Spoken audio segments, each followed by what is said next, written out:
大家好，我是娟子。孩子们想吃花糕了，今天我做了一个秘制夹心的花糕，好看好吃又营养。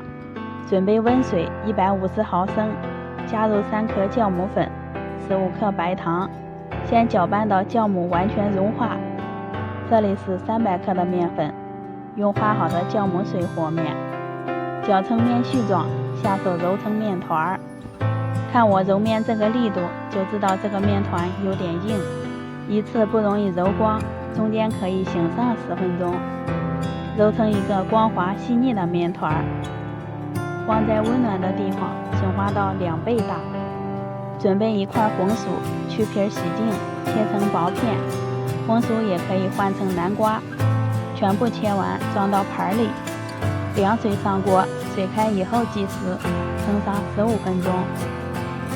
蒸好的红薯用筷子能轻易夹烂，直接倒在大盆里，趁热加入10克白糖，取一个工具把红薯压碎，压成细腻的红薯泥，再加入2克酵母粉，先将酵母搅化，再倒入150克普通面粉，接着搅拌均匀，这个程度是比较干的，可以倒入适量的清水或者牛奶，搅拌成这种粘稠的面糊状就可以了。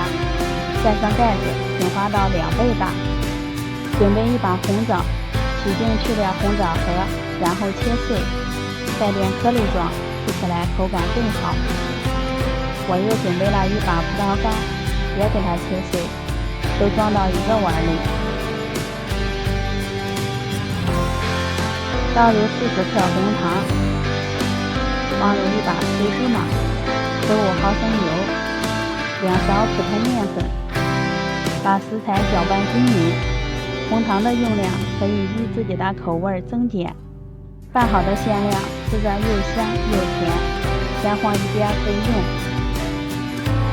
面糊也发好了，里面都是小气泡，打圈搅拌，排出面糊里的气体。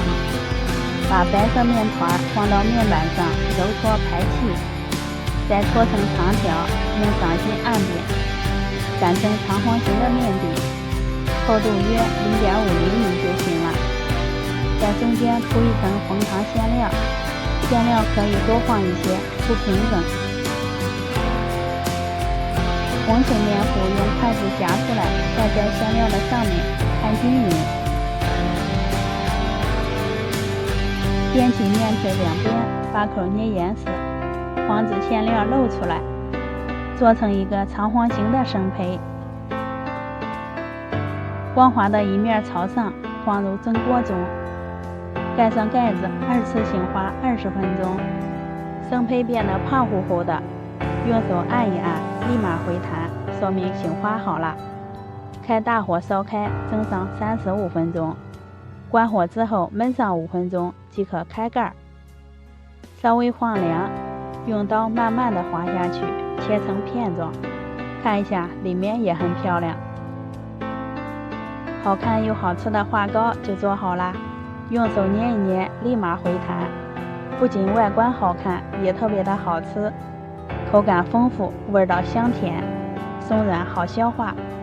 馅料也可以依自己的口味来搭配。女儿说比面包还好吃，喜欢的朋友就收藏起来试一下吧。我们下期见。